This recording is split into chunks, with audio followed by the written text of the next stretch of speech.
My name is Sharon, and I was 15 when my mother abandoned me at the airport. I still remember the casual shrug as she handed me $200 and walked away with her new husband and his children. That moment at Gate 24 shattered everything I thought I knew about family and love. What I never expected was how that devastating betrayal would lead me to discover the truth about my past and ultimately change my life forever. Before I tell you how I went from abandoned at Gate 24 to finding my true family, let me know where you are watching from and hit that like and subscribe button. Trust me, you will want to stick around for what happened when my mother returned to find my room completely empty. My early childhood memories with my mother were mostly happy ones. I remember weekend trips to the local park where she would push me on the swings until my stomach fluttered with excitement. On my 6th birthday, she baked a lopsided chocolate cake and decorated our tiny apartment with handmade paper streamers. We did not have much, but we had each other, and back then that seemed like enough. Everything changed when I was 8 years old. I came home from school one day to find my parents sitting stiffly on opposite ends of our worn couch. The air felt heavy with tension as they explained they were getting a divorce. The explanation was minimal, a generic, "Sometimes adults stop loving each other," that left me with more questions than answers. I remembered crying myself to sleep that night, clutching my stuffed rabbit as the muffled sounds of their arguments filtered through my bedroom wall. My mother received primary custody, and my father quickly faded from my life. Weekends with him dwindled from every other weekend to once a month, then to occasional phone calls that became increasingly awkward and brief. By the time I was 10, he was little more than a name on my birth certificate and a fading memory. Life as a single-parent household was not easy. My mother worked 2 jobs to keep us afloat, waitressing during the day and cleaning office buildings at night. I became accustomed to microwave dinners and letting myself into our apartment with the key I wore on a string around my neck. Despite the financial struggles, there was a certain stability in our routine. I understood the rules, knew what was expected of me, and never doubted that I was the center of my mother's world. When I was 13, everything changed again. My mother met Richard at the restaurant where she worked. He was a wealthy businessman who left extravagant tips and asked for her section whenever he dined there.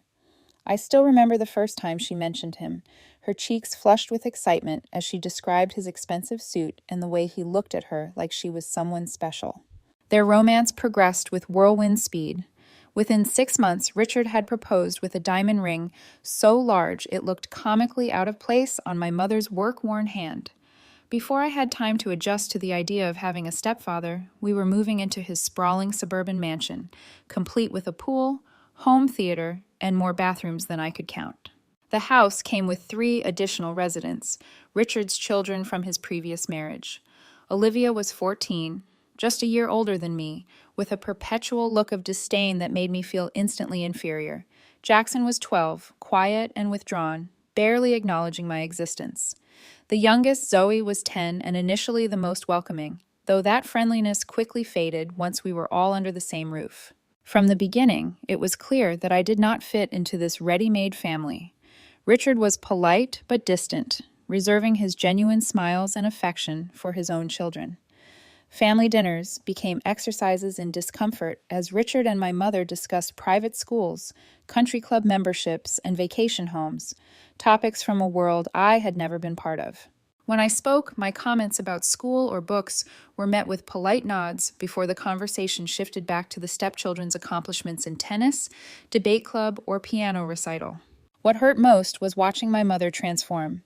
The woman who had once cut coupons and shopped clearance racks now spoke knowledgeably about designer brands and exclusive restaurants. She colored her hair, whitened her teeth, and began referring to our previous life as the struggle years, with an uncomfortable laugh whenever Richard's friends were around. It was as if she was shedding her old skin, and along with it, the parts of herself connected to me. I tried desperately to fit in with my new step-siblings. I offered to help Olivia with her math homework, complimented Zoe's artwork, and asked Jackson about his video game collection. My attempts were met with cool politeness at best and outright rejection at worst. One particularly painful memory was overhearing Olivia tell her friends on the phone that her dad's new wife came with baggage, meaning me. As summer approached, Richard announced a family vacation to Bali. 2 weeks at an exclusive resort with private villas and personal butlers. Despite the growing distance between my mother and me, I felt a surge of excitement. Perhaps this trip would be a chance to finally bond with my new family, away from the pressures of school and everyday life. My hopes were quickly dampened when my mother took the stepchildren shopping for new vacation clothes but did not include me. When I asked why, she casually mentioned that I had plenty of clothes already, despite the fact that most of mine were from our life before Richard. I ended up using the money I had saved from babysitting to buy myself a new swimsuit, a modest blue one-piece that paled in comparison to the designer bikinis Olivia and Zoe would be bringing. A week before the trip, I overheard a concerning conversation between my mother and Richard. They were in their bedroom, with the door slightly ajar, unaware that I was passing by on my way to the kitchen. "What about the arrangements for Sharon?" Richard asked, his voice low. "All taken care of," my mother replied, with a dismissive tone that made my stomach clench. "She will not be a problem." When I questioned her about it later, she brushed off my concerns with a breezy, "Just trip details, honey. Nothing for you to worry about." The morning of our departure arrived with chaos and excitement. The house was a flurry of activity as suitcases were loaded into Richard's luxury SUV. I noticed that my passport was not with the stack of travel documents on the kitchen counter, but when I mentioned this to my mother, she muttered something about having it in her purse and hurried me along. Looking back, I should have seen the signs. The way my mother avoided making eye contact as we drove to the airport. How no one discussed my seating assignment on the plane when they were debating who would get the window seats. The fact that my suitcase was mysteriously smaller than everyone else's. But at 15, desperate to believe I was part of this family, I ignored the warning bells ringing in my mind. The international terminal was a chaotic maze of travelers, rolling suitcases, and harried airline staff. Richard led our group through the crowd with practiced efficiency, my mother at his side clutching her designer handbag. Olivia, Jackson, and Zoe followed closely behind, their faces bright with anticipation. I trailed at the back, struggling to keep up while rolling my small suitcase.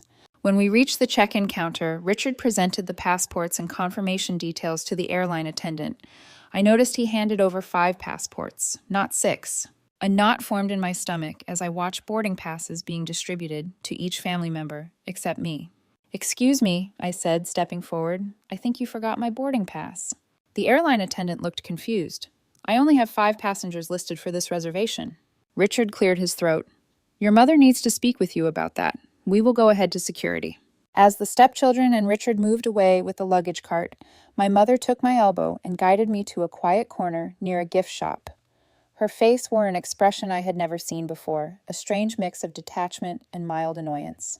"Listen, Sharon," she said, her voice unnaturally calm.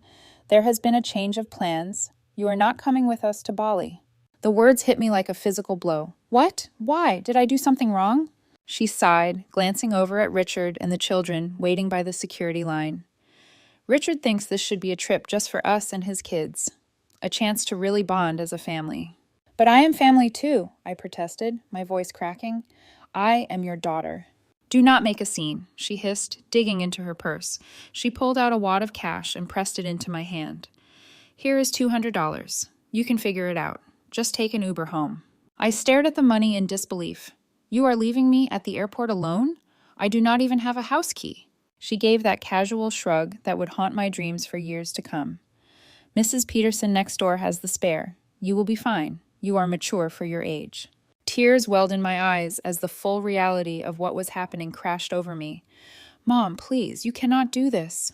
"Richard is waiting," she said, glancing nervously toward the security checkpoint. "This vacation is important for our future, Sharon. Sometimes we all have to make sacrifices." "A sacrifice would be giving up a concert ticket or postponing a shopping trip," I said, anger finally breaking through my shock. "This is abandonment." She flinched at the word, but quickly composed herself. "Do not be so dramatic. It is just 2 weeks. The refrigerator is stocked, and I left money for pizza in the kitchen drawer." She leaned in and planted a quick, dry kiss on my forehead. "I will call you when we land." With that, she turned and walked away, her designer heels clicking on the airport tile as she rejoined Richard and the stepchildren. I watched in stunned silence as they proceeded through security, my mother never once looking back. Olivia caught my eye briefly and smirked before they disappeared from view. I stood rooted to the spot, the $200 clutched in my trembling hand. Around me, the airport continued its normal rhythm, travelers rushing to destinations, families hugging goodbye, airline announcements echoing overhead. But for me, time seemed to stop as the magnitude of my mother's betrayal sank in. The tears came without warning, hot and fast, streaming down my face as I sank onto a nearby bench. A few passers-by gave me curious or concerned glances, but no one stopped. In an airport, a crying teenager was just another piece of the landscape, easily overlooked and quickly forgotten. I spent the next hour in a daze watching the departure board as their flight status changed from boarding to departed. Each update was another twist of the knife. I tried calling my mother's cell phone repeatedly, but the calls went straight to voicemail. My text messages showed as delivered, but remained unanswered. Having fun at the airport, I finally texted, anger temporarily overwhelming hurt. Hope abandoning your child was worth the first-class upgrade. No response came. Not that I really expected one. By now, my mother would be settling into her seat, perhaps sipping champagne next to Richard, relieved to have shed the burden of her previous life, including me. As afternoon stretched into evening, my situation became increasingly precarious. An airport security officer approached me as I sat in the food court, nursing a soda I had purchased to justify occupying the table. "Everything okay, miss?" he asked, his expression a mix of suspicion and concern. "You have been here for several hours now." "I am waiting for my ride," I lied, avoiding his eyes. "They got stuck in traffic." He seemed unconvinced, but nodded and moved on after advising me not to leave my bag unattended. I felt a new wave of humiliation wash over me. How could I admit that my own mother had abandoned me? The words stuck in my throat, held back by a combination of shame and lingering loyalty. As the evening crowds thinned and the airport shops began closing their security gates, the reality of my situation became impossible to ignore. The $200 would not last long, and even if I made it back to the house, I would be alone for 2 weeks with no transportation and limited funds. I found myself in the airport bathroom, splashing cold water on my swollen face and trying to formulate a plan. The girl in the mirror looked like a stranger, her eyes red-rimmed and haunted. In that moment, I understood that something fundamental had changed. The invisible thread that had connected me to my mother, the basic trust that she would always protect me, had been irreparably severed. 6 hours had passed since my mother walked away. I had migrated from bench to bench throughout the terminal, watching families and couples embarking on adventures together. Each passing hour deepened my sense of isolation. My phone battery was running low, adding yet another layer of anxiety to my situation. Around 8 o'clock in the evening, I made my way to an airport restaurant that was still open. I sat at the counter, ordering the cheapest item on the menu, a side of fries, to conserve my limited funds.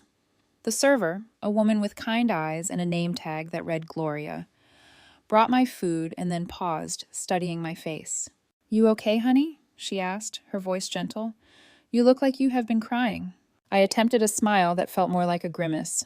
"I am fine, just a long day." She did not press further, but returned a few minutes later with a chocolate milkshake that I had not ordered.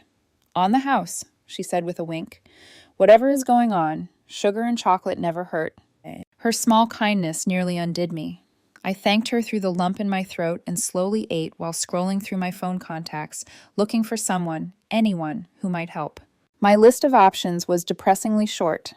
Most of my friends from before the move had drifted away, and I had not made many new ones in Richard's neighborhood. I tried texting 2 of my mother's friends, women who had been part of our lives before Richard. One did not respond, and the other replied with a brief message saying she was out of town. It seemed that when my mother moved on to her new life, her old support network had been left behind as thoroughly as our small apartment and budget groceries. As I scrolled through my contacts, a name caught my eye that made my heart skip. Dad. I had not spoken to him in over 3 years. Our last conversation had been a brief, awkward phone call on my 12th birthday. After that, he seemed to disappear completely. My mother had always implied that he was not interested in being part of my life, that he had a new family who took priority. "Your father has moved on," she would say whenever I asked about him. "Some men just are not cut out for parenthood." I stared at his contact information, my thumb hovering over the call button. What if he rejected me too? What if my mother had been telling the truth and he wanted nothing to do with me? The thought of another abandonment felt unbearable. I went back to the airport bathroom, locking myself in a stall for privacy. I practiced what I would say, rehearsing different openings. Hi, Dad, it is Sharon. I know it has been a while. No, too casual. Hello, this is Sharon. I am sorry to bother you, but I am in trouble. Better, but still not right. In the end, desperation won out over pride. With trembling fingers, I pressed the call button and held my breath as the phone rang. Once, twice, 3 times. I was about to hang up when a deep voice answered. Hello? The sound of his voice, so familiar yet strange, momentarily robbed me of speech. Hello, is anyone there? He asked again. Dad, I finally managed, my voice small and uncertain. There was a pause, then, Sharon, is that you, sweetheart? The concern in his voice cracked something inside me. Dad, I need help, I said. And then the whole story came pouring out in a rush of words, punctuated by sobs. The remarriage, the move, the airport, the $200. By the end, I was barely coherent. She left you alone at the airport? His voice had changed, a hard edge replacing the initial shock. Where are you now? Which airport? I told him, half expecting him to offer to call a social service agency or perhaps wire me money for a hotel. Stay exactly where you are, he said firmly. I am coming to get you myself. It will take me about 3 hours to reach you. Can you stay safe until then? You are coming here? I asked, disbelief evident in my voice. You do not have to do that. Maybe you could just help me get home. Sharon, he interrupted, I am coming to get you. Find the customer service desk for the airline your mother was flying with. Tell them your situation. I will call ahead and make sure they take care of you until I arrive. After he hung up, I sat in the bathroom stall for several minutes, trying to process what had just happened. My father, who I had believed wanted nothing to do with me, was dropping everything to come to my rescue. It seemed too good to be true, and a lifetime of disappointments had taught me to be wary of hope. Nevertheless, I followed his instructions, approaching the customer service desk with my heart in my throat. To my surprise, the airline staff were immediately sympathetic. They escorted me to a private waiting area, brought me a sandwich and some juice, and assured me they would watch over me until my father arrived. Unfortunately, this happens more often than you would think, the customer service manager told me quietly. Parents changing plans at the last minute, leaving kids to fend for themselves. The 3-hour wait felt both endless and surreal. I drifted between hope, fear, and exhaustion. What if my father did not show up? What if he did, but resented having to rescue me? What if this was all an elaborate setup for another rejection? My mind wandered to the few memories I had of him from before the divorce, teaching me to ride a bike in the park, his steady hand on the seat as I wobbled forward, reading bedtime stories in a different voice for each character, a Christmas morning when he had built me a dollhouse, his face lighting up at my delight. If he had loved me, then why had he disappeared from my life? Why had he never fought to see me? The questions swirled in my tired mind as the minutes ticked by. Just as I was beginning to doze off in the uncomfortable airport chair, a voice came over the PA system. Attention, please. Will Sharon Williams please come to the information desk? Sharon Williams to the information desk, please. My heart leapt into my throat as I gathered my small suitcase and followed an airline employee who had come to escort me. Instead of heading to the main terminal, however, we walked through a series of corridors and security checkpoints until we reached what appeared to be a private terminal section. Your father has arranged for you to meet him here, the employee explained as we approached glass doors leading to the tarmac. That was when I saw it, a sleek private jet with stairs descending from its door. And walking down those stairs was a tall man in a business suit, his familiar profile causing my breath to catch. My father looked different than I remembered. His dark hair was now streaked with silver at the temples, and he carried himself with a confidence I did not recall from childhood. But his eyes, when they found mine, were exactly as I remembered, kind and crinkled at the corners. For a moment, we both froze, taking each other in across the distance.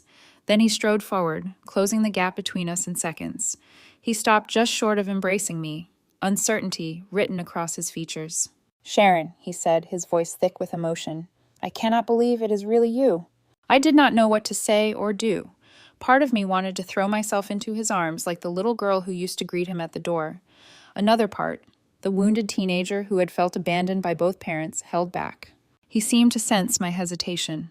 I am so sorry, he said quietly, for everything, for not being there, for not fighting harder to stay in your life. Something in his sincerity broke through my defenses. The tears I thought had been exhausted hours ago returned with new force. She said you did not want to see me anymore, I choked out, that you had moved on. His face darkened. That was never true, not for a single day. He tentatively opened his arms, and this time I did not hesitate, stepping into his embrace and letting out years of pent-up grief against his shoulder. We stood like that for several minutes, both of us overcome with emotion. When we finally separated, he kept one arm around my shoulders as he guided me toward the waiting plane. "Let us get you out of here," he said gently. "We can talk properly once we are in the air." The interior of the private jet was unlike anything I had ever experienced. Plush leather seats, polished wood tables, and soft lighting created an atmosphere of quiet luxury. A flight attendant greeted us warmly and offered me a selection of drinks and snacks. As we settled into seats facing each other, I could not help but stare at my father in wonder. "Is this your plane?" He smiled, a hint of embarrassment crossing his features. "The company's technically. I am the CEO of Horizon Tech now." "CEO?" I echoed in disbelief. My mother had always described him as struggling financially, barely able to make child support payments. "It has been a successful few years," he said simply, then leaned forward, his expression growing serious. "Sharon, I need you to know something. I have been trying to contact you for years. Birthday cards, Christmas gifts, phone calls, all of it. When your mother remarried and moved, I lost track of you completely. I hired private investigators who could not find your new address. I filed motions with the court that were somehow lost or delayed." My mind reeled as the implications of what he was saying sank in. "She kept you away from me on purpose." He nodded, pain evident in his eyes. "I have been sending child support and additional money every month since the divorce. Money you never saw, I take it." I thought of the secondhand clothes, the times we had eaten ramen noodles for days straight, my mother's constant complaints about financial struggles. "We were always broke," I whispered. "She said you barely paid child support." My father opened his briefcase and removed a folder, handing it to me. Inside were copies of cashed checks, court documents, and records of attempted communications, all neatly organized by date. The evidence of his efforts and my mother's deception was overwhelming. "I do not show you this to hurt you," he said gently, "but you deserve to know the truth." As the plane took off, carrying me away from the airport where my mother had abandoned me, I felt strangely weightless, as if I were shedding years of misunderstandings and manipulations with each passing mile. My father explained that he lived in Seattle, now running the tech company he had helped found. Shortly after the divorce, what had begun as a small startup had grown into a major player in the industry, bringing him success he had never anticipated. "I kept your room ready," he said, a touch of embarrassment coloring his voice. "All these years, just in case." The flight passed quickly as we began the delicate process of getting to know each other again. There were awkward pauses and moments of overwhelming emotion, but underneath it all was a current of genuine connection that felt both new and familiar. When we landed, a car was waiting to take us to his home. I pressed my face to the window as we drove through upscale neighborhoods, before turning onto a private drive that wound up a hillside. The house that came into view took my breath away, a modern structure of glass and stone perched on a cliff overlooking the ocean. "Home sweet home," my father said, watching my reaction with a mix of pride and nervousness. "I hope you will be comfortable here." A woman named Linda greeted us at the door. I initially tensed, wondering if she was my father's wife, but he quickly introduced her as his executive assistant, who had helped prepare for my arrival. "I have set up the blue bedroom for Sharon," she told my father. "Fresh towels in the ensuite bathroom, and I stocked the kitchen with groceries. The security team has been updated to include her in the household." My father thanked her, and she departed with a warm smile in my direction. He then gave me a tour of the house, each room more beautiful than the last. When we reached what would be my bedroom, I stopped short in the doorway, overwhelmed by the thoughtfulness evident in every detail. The room was painted a soft blue with large windows overlooking the water. A plush queen-size bed dominated one wall, while a desk, bookshelf, and comfortable reading chair created a perfect study nook by the window. But what caught my eye was the collection of items on the dresser. "Are those?" I moved closer, unable to complete the question. My father nodded, his expression tender. "Birthday and Christmas presents. Every year since I lost contact with you. I could not deliver them, but I could not bear not to buy them either." Arranged chronologically were gifts appropriate for each age, still in their original wrapping paper. Beside them sat a photo album labeled simply Sharon. With trembling hands, I opened it to find what few photos my father had managed to collect of me growing up. School pictures my mother must have sent during the early years after the divorce, a newspaper clipping of me receiving an academic award in 6th grade, a blurry photo that appeared to have been taken from a distance of me leaving my old school. "You really did try to stay in my life," I whispered, the reality finally sinking in. "Every single day," he replied, his voice rough with emotion. "And I am not going anywhere now, if you will let me be your dad again." That first night in my new home, we shared a meal delivered from a local restaurant, neither of us quite ready to tackle cooking. The conversation flowed more easily as exhaustion lowered my guards and food restored my energy. For the first time in years, I felt seen and heard, my thoughts and feelings given value and consideration. As I finally crawled into the impossibly soft bed in my new room, emotional and physical exhaustion overtook me. My last conscious thought, before drifting off to sleep, was that perhaps being abandoned at the airport was not the ending I had feared, but rather the beginning I had always needed. I awoke the next morning momentarily disoriented. The unfamiliar softness of the bed and the sound of waves breaking against the cliff below confused me. Then the events of the previous day came rushing back, and I sat up, taking in my new surroundings in the clear light of morning. The room was even more beautiful than it had appeared last night. Sunlight streamed through the large windows, casting patterns across the pale blue carpet. I ran my fingers over the soft duvet, marveling at the contrast between this luxury and the life I had known. After showering in the ensuite bathroom, which featured a rainfall showerhead and more toiletries than I had ever owned, I dressed in yesterday's clothes and ventured downstairs. I found my father in the kitchen, attempting to make pancakes with limited success. "Good morning," he said, looking up with a smile that turned sheepish as he gestured to the misshapen pancake in the pan. "I thought I would make breakfast, but it seems my cooking skills have not improved since you were little." The memory surfaced unbidden. Sunday mornings when he would attempt pancakes while my mother slept in. They were always oddly shaped, sometimes burned, but he had served them with such pride that I never complained. "I remember your pancakes," I said, sliding onto a stool at the kitchen island. "You used to make smiley faces with chocolate chips." His face lit up. "You remember that? You were so young." "Some things stick with you," I replied, accepting the plate he offered. Despite their appearance, the pancakes tasted good, and the normalcy of sharing breakfast helped ease the awkwardness between us. After we ate, my father gave me a proper tour of the house and grounds. The property was expansive, with manicured gardens leading down to a private beach access. Inside, the house featured a home gym, a theater room, and an office with views that would make concentration impossible for most people. "I have some people I would like you to meet today," he said as we returned to the main living area, "if you feel up to it." An hour later, I found myself sitting across from a distinguished woman in her 50s who introduced herself as Judith Bennett, family law attorney. "What your mother did constitutes abandonment under the law," she explained, her tone professional but kind. "Leaving a minor without proper care arrangements is illegal. Additionally, there appears to be financial misconduct regarding the child support payments your father has been making." I shifted uncomfortably in my seat. "I do not want to get my mom in trouble. I just want to be safe and secure." Judith finished for me. "I understand, but we need to establish legal protection for you, especially if you wish to remain with your father." My father, who had been quietly listening, leaned forward. "Sharon, the choice is ultimately yours, but I want you to know that I am prepared to seek full custody if that is what you want." The idea was simultaneously terrifying and liberating. "Can I really choose?" "You are 15, Judith said. "The court gives significant weight to the preferences of children your age, especially in cases involving abandonment or neglect." After the attorney left, my father showed me his office where he had meticulously documented every attempt to maintain contact with me.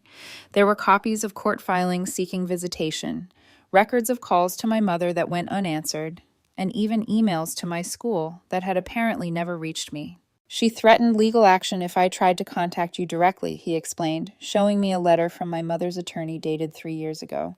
"She claimed I was harassing her and causing you emotional distress." Each revelation was another piece of the puzzle, completing a picture of deliberate separation that made my heart ache. "Why would she do this? Just to keep you away from me?" My father sighed. "I think it was more complicated than that. After the divorce, your mother struggled financially, which was partly my fault. I had not yet achieved success in my career. I think when the company took off and my financial situation improved dramatically, it was easier for her to maintain the narrative that I was uninvolved than to explain why she had kept us apart. 2 days after my arrival, as I was beginning to settle into a tentative routine with my father, my mother finally called. I stared at her name on my phone screen, a maelstrom of emotions rendering me temporarily paralyzed. "You do not have to answer," my father said gently, noticing my distress. After 4 rings, the call went to voicemail. A minute later, a notification appeared indicating she had left a message. With trembling fingers, I pressed play and put the phone on speaker. "Sharon, honey, there seems to have been a terrible misunderstanding." My mother's voice emerged, falsely bright. "I thought you understood the plan was for you to stay home during our trip. Richard felt it would be good for you to have some independence, and I agreed. I did not abandon you, sweetie. That is such a harsh word. Call me back so we can clear this up. The resort Wi-Fi is spotty, but I will try to check my messages. Love you." The blatant rewriting of reality made my stomach churn. There had been no plan for me to stay home, no discussion of independence. She had abandoned me without warning and was now attempting to gaslight me into doubting my own experience.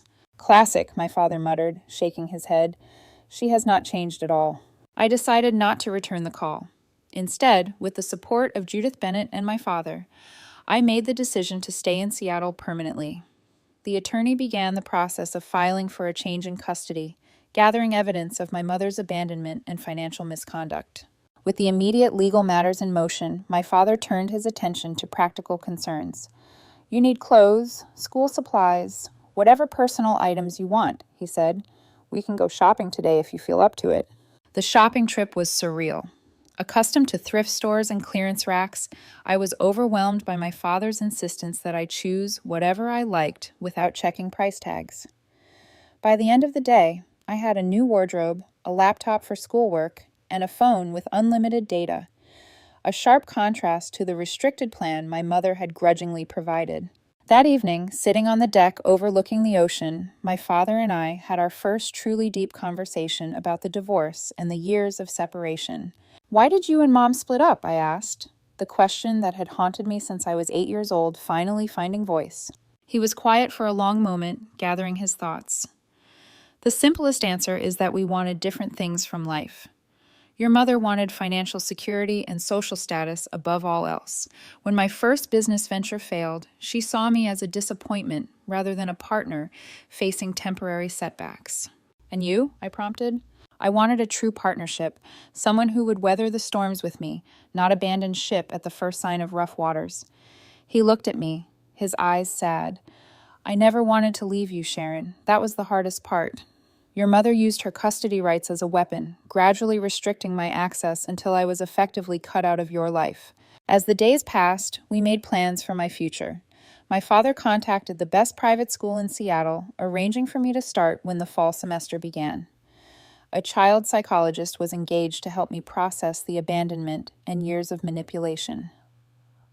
Slowly, I began to envision a life where I was valued and supported rather than merely tolerated. 1 week after my arrival in Seattle, my father and Judith Bennett suggested it was time to retrieve my belongings from my mother's house. With her still in Bali for another week, we had the perfect opportunity to enter the house legally, as I was still officially a resident, and collect my personal items without confrontation. "You do not have to come if it would be too difficult," my father assured me. "I can handle it with the legal team." But I knew this was something I needed to do myself, a necessary step in closing this chapter of my life. "I want to go," I said firmly. "There are things there that matter to me." The decision made, we began planning the trip with the precision of a military operation. Flights were booked, legal documents prepared, and a moving company engaged to transport my belongings. As the date approached, I found myself drafting and redrafting a letter to leave for my mother, trying to find words to express the depth of her betrayal and my decision to forge a new path. 3 days before my mother was scheduled to return from Bali, my father and I, accompanied by Judith Bennett and her assistant, arrived at the house I had shared with my mother and Richard's family. Using my key, I opened the front door to find the house exactly as it had been left, eerily silent and undisturbed. Walking into that space as essentially a visitor was a disorienting experience. Familiar surroundings suddenly felt foreign, as if I were seeing them through new eyes. The photographs on the walls, I noticed for the first time, featured primarily Richard and his children, with my mother occasionally included. There were almost no images of me, and none at all of me with my mother. "Where is your room?" my father asked quietly, his hand a reassuring presence on my shoulder. I led him upstairs to the smallest bedroom at the end of the hall, the one furthest from the master suite. Opening the door revealed my modest space, neat but impersonal, lacking the touches of indulgence visible in the stepchildren's rooms that we had passed. "This was your room?" My father's voice held a note of disbelief as he took in the basic furnishings and lack of decorative elements. "It is fine," I said automatically, the defensive response ingrained after years of being told I should be grateful for what I had. His expression softened. "No, sweetheart, it is not fine. You deserve better." With the help of the movers, we began the process of packing my belongings. Clothes went into wardrobe boxes, books and school supplies into smaller cartons. I was selective about what I took, leaving behind anything that had been gifts from my mother or Richard, taking only what truly belonged to me or held sentimental value. As I cleared my desk drawers, I found a box of keepsakes I had almost forgotten, pushed to the back of the bottom drawer. Inside were photos from before the divorce, a few birthday cards my father had sent in the early years after the separation, and a small teddy bear he had given me on my 5th birthday. "You kept these," he said, his voice thick with emotion as I showed him the mementos. "I never really believed she was telling the truth about you not caring," I admitted. "Not completely." In my closet, behind a row of shoes, I discovered something that made my blood run cold, a stack of envelopes bound with a rubber band, all addressed to me in my father's handwriting. With shaking hands, I opened the first one to find a birthday card for my 13th birthday, containing a heartfelt message and a gift card that had never been used. One by one, I opened the envelopes, each containing evidence of my father's continued efforts to remain in my life, efforts my mother had deliberately hidden from me. Cards for every birthday and Christmas. A letter explaining his new address and phone number when he moved to Seattle. Photos of him at his company headquarters, with a note saying he hoped I would visit someday. "She kept all of these from me," I whispered, tears streaming down my face. "All this time, I thought you had forgotten about me." My father pulled me into a tight embrace. "Never, not for a single day." As the movers continued their work, I wandered into my mother's home office, drawn by a need to understand why she had gone to such lengths to separate me from my father. Judith had advised that personal documents related to me were legally mine to take, so I began searching through the filing cabinet. In a folder labeled "Divorce," I found financial records that confirmed what my father had told me. Monthly child support payments far larger than what my mother had claimed to receive had been deposited regularly into an account I had never known existed. There were also court documents showing my father's repeated petitions for visitation, all opposed by my mother with various fabricated excuses. Most damning of all was a draft of a letter to her attorney dated around the time she met Richard, outlining a strategy to minimize my father's influence as she integrated into her new partner's life. I was referred to as a complication that needed to be managed carefully to ensure Richard's continued interest. By late afternoon, the packing was complete. As the movers loaded the last of the boxes into their truck, I sat at my now empty desk and wrote the letter I had been composing in my mind for days. "Dear Mom," it began, the formality of mother feeling too distant, the warmth of mommy impossibly out of reach. I poured out my feelings of betrayal, not just from the airport abandonment, but from years of being made to feel like an inconvenience. I explained that I had found the hidden letters and financial records, that I knew the truth about her systematic campaign to keep my father from me. "I am choosing to live with Dad now," I wrote near the end, not as revenge, but because I deserve to be somewhere I am wanted and valued. "I hope someday you will understand the damage your choices have caused, not just to me, but to yourself. Despite everything, I do not hate you, but I need to love myself enough to leave." I placed the letter on the stripped mattress of what had been my bed, the white paper stark against the bare blue sheet. As a final touch, I left the house key beside it, a symbolic relinquishment of my place in this household. Walking out of that house for the last time, I felt a complex mixture of grief, relief, and resolution. My father waited by the car, his expression concerned. "All done?" he asked. I nodded, unable to speak past the lump in my throat. He seemed to understand, opening the car door for me without further questions. As we drove away, I did not look back at the house. Instead, I looked forward toward the future I was now free to create. My mother returned from Bali 3 days later. Within hours, my phone exploded with notifications, a barrage of increasingly frantic messages. Where are you? Why is your room empty? Call me immediately. Sharon, this is not funny. Come home right now. I just spoke to your father's lawyer. How could you do this to me after everything I have done for you? Please come home, sweetie. We can work this out. I miss you. The messages cycled through anger, manipulation, and false contrition in a predictable pattern. I showed them to my father and Judith, who advised me not to respond until the legal proceedings were further along. A week after her return, my mother showed up unannounced at my father's house, having somehow obtained the address. The security system alerted us to her presence at the gate, her luxury SUV visible on the monitor as she repeatedly pressed the intercom button. You do not have to see her, my father assured me. We can have security turn her away. But I knew this confrontation was inevitable and perhaps necessary. I will talk to her, but I want you and Judith there too. My mother's face when the front door opened was a study in conflicting emotions, relief at finding me battling with outrage at the situation. She wore an expensive sundress and designer sunglasses pushed up into her perfectly highlighted hair, the picture of affluent suburbia. Sharon, thank God, she exclaimed, stepping forward as if to embrace me. I took an instinctive step back, and her arms dropped to her sides. What is going on? Why did you leave? Why are you with him? The last word was infused with such venom that I flinched. Perhaps we should continue this conversation inside, my father suggested, his voice calm but firm. Once seated in the living room, with Judith present as both legal counsel and witness, my mother's facade began to crack. Her eyes darted around the beautiful space, taking in the obvious wealth and taste evident in every detail. So this is what this is about, she said with a brittle laugh. He has lured you away with promises of luxury. I should have known. That is not why I am here, I replied, struggling to keep my voice steady. I am here because you abandoned me at an airport. I am here because you have been lying to me about Dad for years. I am here because I found all the letters and cards you hid from me. Her expression faltered, then hardened. You went through my private things. How dare you? They were addressed to me, I countered. They were mine to read. You are 15 years old, she snapped. Everything under my roof belongs to me, including your correspondence. I was protecting you from his inconsistency, his broken promises. My father, who had been silently observing, finally spoke. There were no broken promises, Karen. Only your systematic efforts to erase me from our daughter's life. You have no right to judge me, she hissed. You have no idea what it was like raising her alone while you were off becoming a millionaire. I sent child support every month, he replied evenly. Far more than the court ordered, money you apparently spent on yourself while telling Sharon you were struggling. My mother's face flushed. That is a lie. I sacrificed everything for her, including abandoning her at an airport so you could vacation with your new family?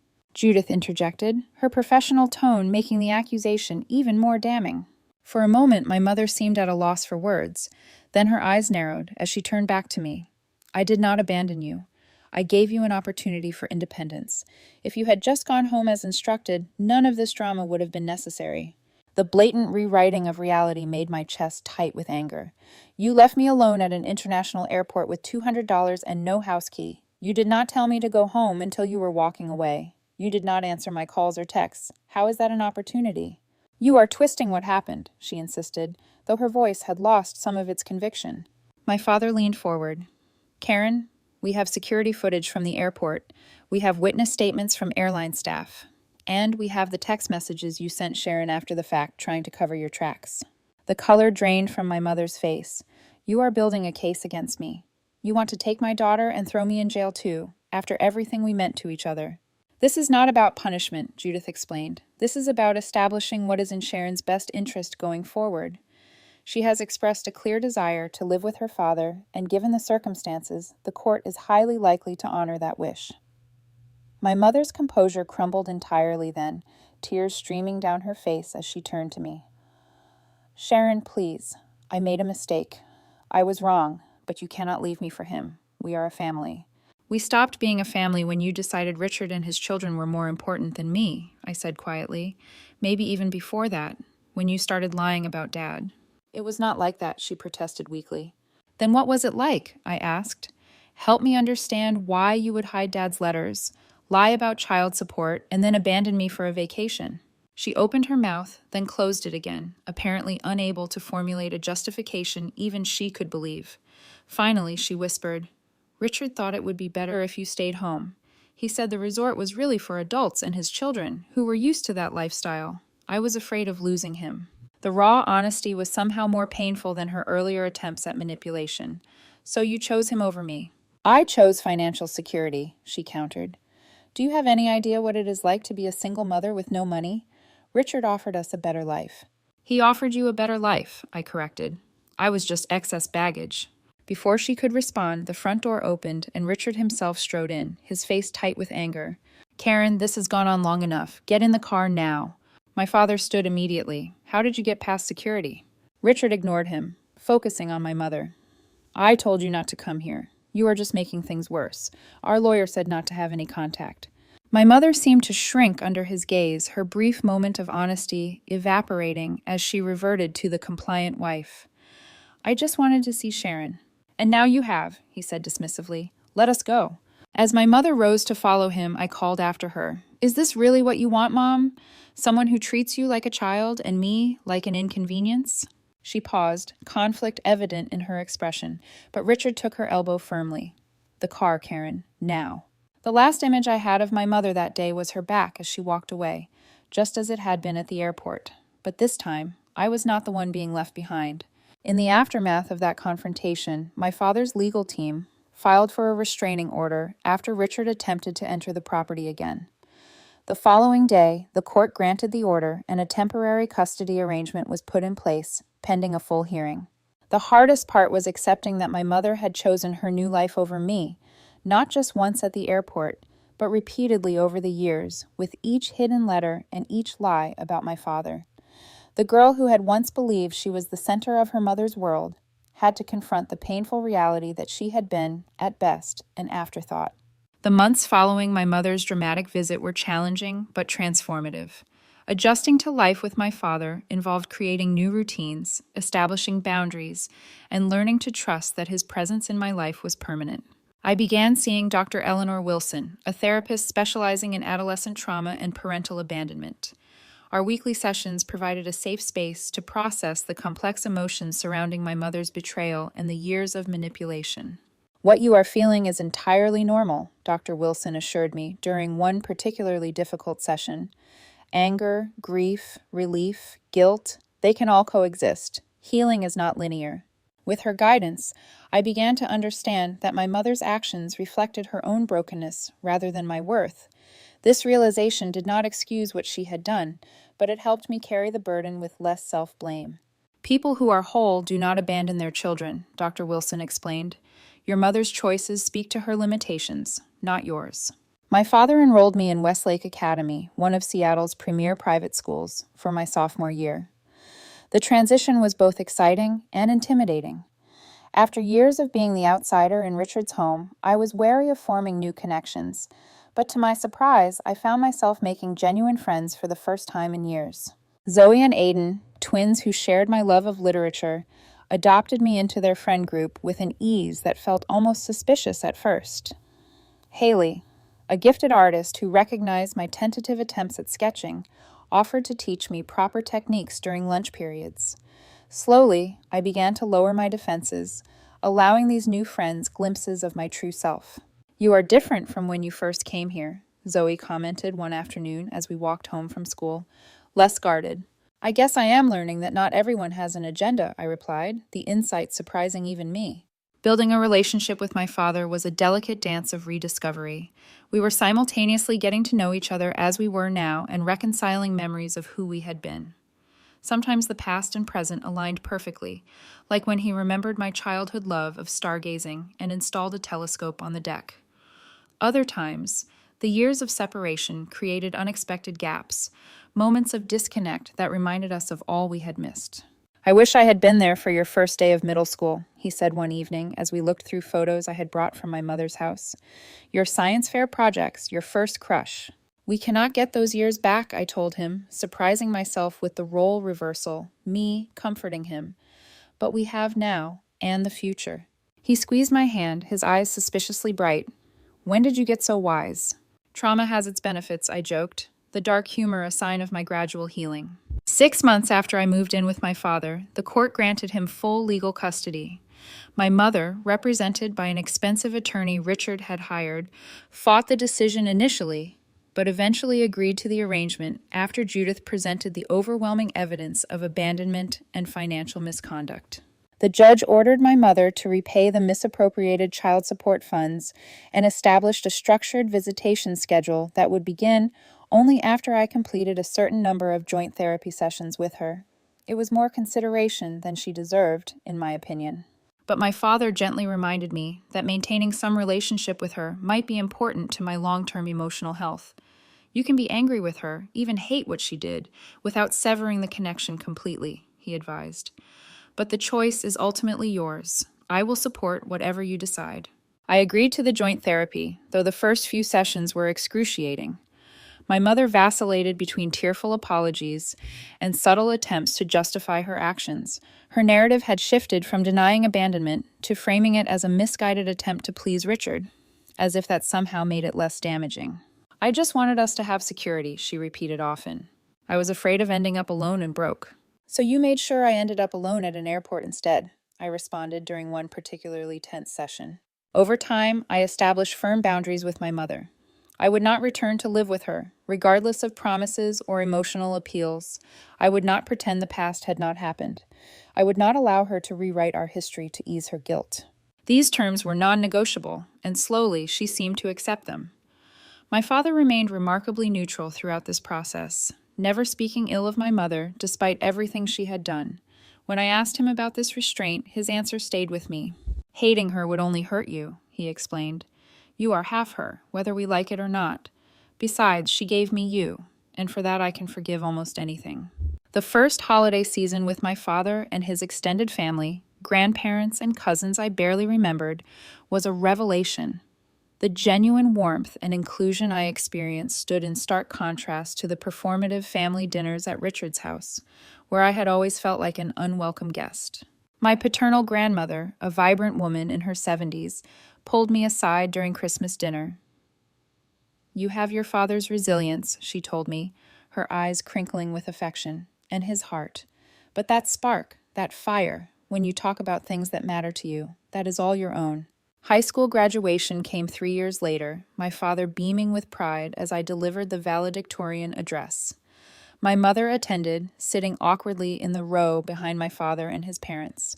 Our relationship had evolved into something cordial, if not close, built on careful honesty rather than the false harmony she would have preferred. College took me to the East Coast, where I pursued a degree in psychology with a minor in family law.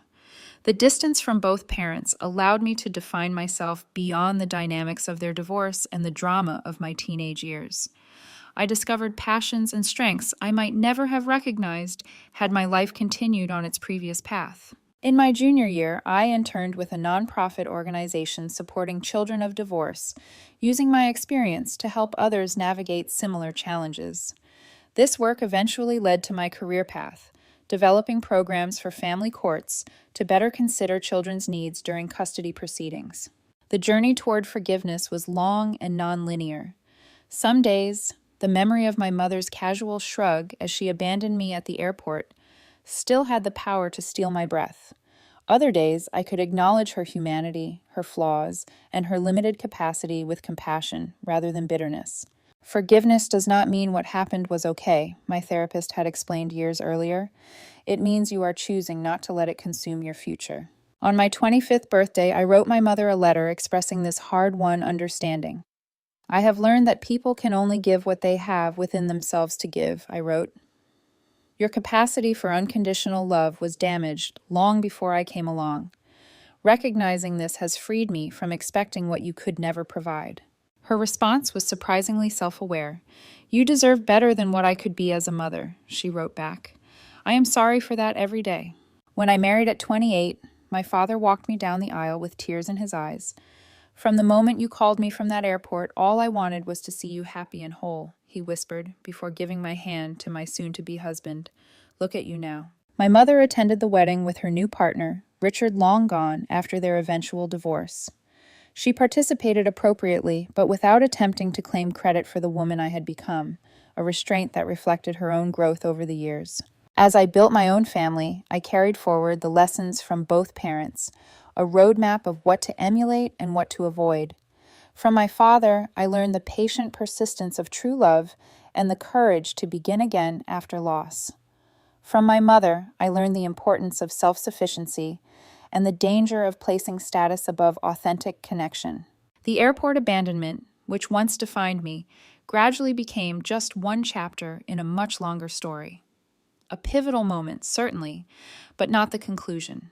In an unexpected way, being left behind had propelled me forward, forcing me to discover strengths I might otherwise never have recognized. Sometimes I wonder what would have happened if my mother had taken me to Bali that day. If she had chosen me over Richard's preferences, would I still be caught in the cycle of seeking her conditional approval? Would I have discovered my father's unwavering love? Would I have found my voice and purpose? These questions have no answers. Of course, life offers no parallel versions to compare with the path we actually walk.